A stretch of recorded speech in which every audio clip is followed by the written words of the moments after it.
Sir class 11-এ উঠে আমি science নিয়ে পড়তে চাই, কিন্তু আপনি একটু বলে দেন সায়েন্সের কোন কোন সাবজেক্টগুলো নিয়ে পড়লে আমার ভবিষ্যতে সুযোগ সুবিধা বেশি থাকবে এবং কোন কোন সাবজেক্টগুলো আমার পক্ষে অতিরিক্ত সহজ হবে এবং বেশি আমি স্কোর করতে পারবো, এবং কোন কোন সাবজেক্টগুলো নিয়ে আমি ইঞ্জিনিয়ারিং পড়াশোনা করতে পারবো আর কোন কোন সাবজেক্ট নিয়ে পড়লে আমি মেডিকেলে যেতে পারবো। এই বিষয় নিয়ে কিন্তু তোমাদের ভিতরে অনেকের কনফিউশন আছে। এখন সবার আগে দেখতে হবে তোমাদের একাদশ শ্রেণীতে কিন্তু তোমাদের মেন সাবজেক্ট থাকে কিন্তু একটা 5টা, ঠিক আছে। অর্থাৎ তোমাদের কম্পালসারি সাবজেক্ট দুটো, একটা হচ্ছে ইংরাজি আর একটা হলো বাংলা। ইংরাজি বাংলা তোমার থাকবেই, অর্থাৎ ফার্স্ট ল্যাঙ্গুয়েজ, সেকেন্ড ল্যাঙ্গুয়েজ, ঠিক আছে। এইবার তোমার নিতে হবে কি বলো তো 3টে সাবজেক্ট, আর তুমি যদি চাও 4 সাবজেক্ট নিয়ে পড়াশোনা করতে পারো। অর্থাৎ যখন তুমি উচ্চ মাধ্যমিক ফাইনাল পরীক্ষা দেবে তখন তোমার বেস্ট 5, অর্থাৎ টোটাল তোমার যদি 6টা সাবজেক্ট হয়, 2টো সাবজেক্ট তোমার কম্পালসারি, অর্থাৎ বাংলা আর ইংরেজি কম্পালসারি, তারপরে তুমি 3টে সাবজেক্ট নেবে। এছাড়াও তোমার আরেকটা সাবজেক্ট তুমি যেটা 4 সাবজেক্ট বলা হয়, 4 সাবজেক্ট নিয়ে তুমি পড়তে পারো। টোটাল তোমার 6টা সাবজেক্ট।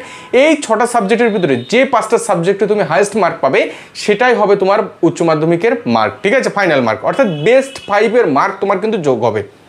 এক্ষেত্রে তোমার ইংরাজি কিংবা বাংলায় তুমি যদি কম পেয়ে যাও তাহলে এটাও কিন্তু 4 সাবজেক্ট হয়ে যেতে পারে।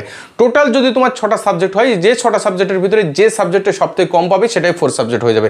অ্যাকচুয়ালি 4 সাবজেক্ট বলে কোনো কিছু হয় না, ঠিক আছে। তুমি যে সাবজেক্ট ইংরাজিতে কম পেলে ইংরাজি কিন্তু তোমার 4 সাবজেক্ট হয়ে যেতে পারে। বোঝা গেল কি বললাম? এইবার তাহলে ইংরাজি বাংলা থাকছে, তার সঙ্গে সঙ্গে সায়েন্সের ছেলেমেয়েরা আর বাকি কোন 3টে সাবজেক্ট নেবে এই বিষয়টা কিন্তু ডিপেন্ড করছে তোমার হচ্ছে তুমি ভবিষ্যতে কোন দিকে যেতে চাও। তার আগে আমি বলে নিই সায়েন্সের সাবজেক্ট কিন্তু খুব একটা বেশি নেই। কি কি আছে? ফিজিক্স, কেমিস্ট্রি, বায়োলজি, ম্যাথ আর আছে কম্পিউটার সায়েন্স। তাহলে এই যে কয়েকটা সাবজেক্ট রয়েছে তার ভিতরে তোমাকে কিন্তু ভাগ করে নিতে হবে। ভাগ করে কিভাবে নিতে হবে? তুমি যদি মেডিকেল নিয়ে পড়াশোনা করতে চাও, ঠিক আছে, অর্থাৎ ভবিষ্যতে তুমি ডাক্তার হতে চাও, তাহলে তোমাকে কি করতে হবে? তোমাকে ফিজিক্স, কেমিস্ট্রি এবং বায়োলজি এই 3টে সাবজেক্ট কিন্তু তোমাকে নিতে হবে। আর একটা সাবজেক্ট তুমি 4 সাবজেক্ট হিসেবে নিতে পারো, সেটা কম্পিউটার সায়েন্স নিতে পারো, সেটা তুমি ম্যাথ নিতে পারো। বোঝা গেল কি বললাম? তাহলে ইংরাজি, বাংলা, ফিজিক্স, কেমিস্ট্রি আর তার সঙ্গে সঙ্গে তোমাকে নিতে হবে বায়োলজি। বোঝা গেল কি বললাম? তাহলে তুমি ভবিষ্যতে তুমি ডাক্তারি পড়াশোনা করতে পারবে বা মেডিকেল তুমি পড়াশোনা করতে পারবে, জয়েন্ট এন্ট্রান্স তুমি দিতে পারবে। এইবার আসছে যারা ইঞ্জিনিয়ারিং করবে, অর্থাৎ ভবিষ্যতে তোমার ইঞ্জিনিয়ার হওয়ার ইচ্ছা বা ইঞ্জিনিয়ারিং পড়াশোনা করবে, তাহলে তারা কী নিয়ে পড়াশোনা করবে? দেখো, ঠিক অনুরূপভাবেই ইংরেজি বাংলা তোমাদের ফার্স্ট সেকেন্ড ল্যাঙ্গুয়েজ থাকলো, অর্থাৎ এই দুটো সাবজেক্ট কম্পালসারি তোমার থাকছেই, তার সঙ্গে সঙ্গে তোমার পড়তে হবে ফিজিক্স, কেমিস্ট্রি এবং ম্যাথ, ঠিক আছে। ইঞ্জিনিয়ার নিয়ে পড়াশোনা করতে হলে কিন্তু তোমাকে কি করতে হবে? ফিজিক্স, কেমিস্ট্রি এবং ম্যাথ এই 3টে সাবজেক্ট তোমার রাখতে হবে। তার সঙ্গে সঙ্গে তুমি বায়োলজিও রাখতে পারো, তার সঙ্গে সঙ্গে তুমি কম্পিউটার সায়েন্সও রাখতে পারো।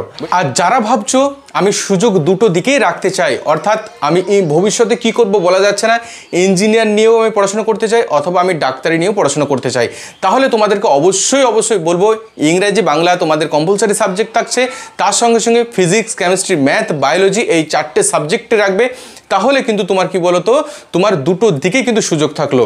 ফিজিক্স, কেমিস্ট্রি, ম্যাথ, বায়োলজি এই 4টে সাবজেক্ট রাখলেই কিন্তু তুমি ভবিষ্যতে তুমি ডাক্তারি পড়াশোনা করতে পারবে আর তুমি ইঞ্জিনিয়ারের দিকেও যেতে পারবে। যেদিকে তোমার ভবিষ্যতে ন্যাক তৈরি হবে, যেদিকে তোমার মনে হবে ভালো, সেই দিকে কিন্তু তুমি যেতে পারবে। এবার দেখা গেল উচ্চ মাধ্যমিকে তোমার রেজাল্ট খারাপ হলো, তুমি জয়েন্ট তুমি পাস করতে পারলে না, জয়েন্টে ভালো র্যাঙ্ক করতে পারলে না, তাহলে তুমি কোন একটা সাবজেক্টে অনার্স নেবে।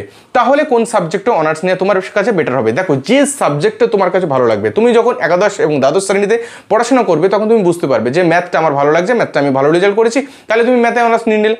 ফিজিক্সে তোমার ভালো লাগছে বা ফিজিক্সটা তোমার বেশি পছন্দ, ঠিক আছে, তুমি ভবিষ্যতে ফিজিক্সে অনার্স নিলে বা কেমিস্ট্রিতে অনার্স নিলে বা বায়োলজিতে তুমি অনার্স নিলে। তাহলে ভবিষ্যতে তুমি কি বলো তো ক্লাস 11, 12 বা নিচু ক্লাসের কি বলো তো ম্যাথের টিচার হতে পারো, বায়োলজির টিচার হতে পারো, ফিজিক্সের টিচার হতে পারো, কেমিস্ট্রির টিচার হতে পারো, ঠিক আছে। এইগুলো কিন্তু তুমি ভবিষ্যতে শিক্ষকতা বা কলেজের প্রফেসরেও তুমি কিন্তু করতে পারো। বোঝা গেল কি বললাম?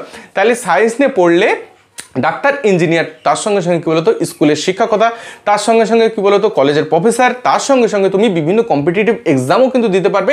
সেক্ষেত্রে তোমার কিন্তু অনেক সুবিধা হবে। কারণ কি বলতো, আমরা কি জানি যে কোনো চাকরি বাকরি পরীক্ষার ক্ষেত্রে ছেলেমেয়েরা সবথেকে বেশি আটকে যায় কোথায় বলতো? ম্যাথ বা অঙ্কের ক্ষেত্রে। আর তুমি সায়েন্স নিলে অঙ্কের তোমার প্র্যাকটিস হয়ে যাচ্ছে, আর তার সঙ্গে সঙ্গে সায়েন্সের যে প্রশ্নগুলো আসবে সেগুলো কিন্তু ইজিলি তুমি কিন্তু পেয়ে যাবে। সেই জন্য যদি তোমার ভিতরে ক্যাপাবিলিটি থাকে, যদি তোমার ভিতরে যদি সেই ক্ষমতাটা থাকে, তাহলে অবশ্যই তুমি সায়েন্স নাও। কিন্তু সায়েন্স নিতে হলে কিন্তু নিজের মনে জোর থাকতে হবে এবং সারা বছর, অর্থাৎ বছরের শুরু থেকে শেষ পর্যন্ত কিন্তু তোমাকে ভীষণ পড়াশোনা করতে হবে। কিন্তু আর্টসের ছেলেমেয়েরা যদি মনে করে আমি বছরের শেষে 2 মাস ঠিকঠাক করে পড়াশোনা করব, তাহলেও কিন্তু তার ভালো রেজাল্ট হবে। কিন্তু যারা সায়েন্স নিয়ে পড়াশোনা করবে তারা বছরের শুরু থেকে শেষ পর্যন্ত একই রকমভাবে তাদের কিন্তু মনে অনেক জোর নিয়ে কিন্তু পড়াশোনা করতে হবে। সেই জন্যে নিজের মনের কাছে জিজ্ঞাসা করো তুমি আর্টস নেবে না সায়েন্স নেবে, সায়েন্স নিলে কোন সাবজেক্টগুলো তোমার কাছে বেটার হবে।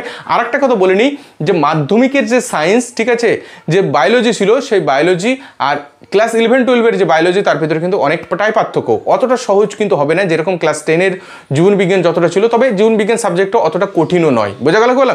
কিন্তু ফিজিক্স কেমিস্ট্রির ভিতরে কেমিস্ট্রি অনেকের কাছে একটু কঠিন লাগে, ফিজিক্স অনেকের কাছে কিন্তু একটু সহজ লাগে, ঠিক আছে।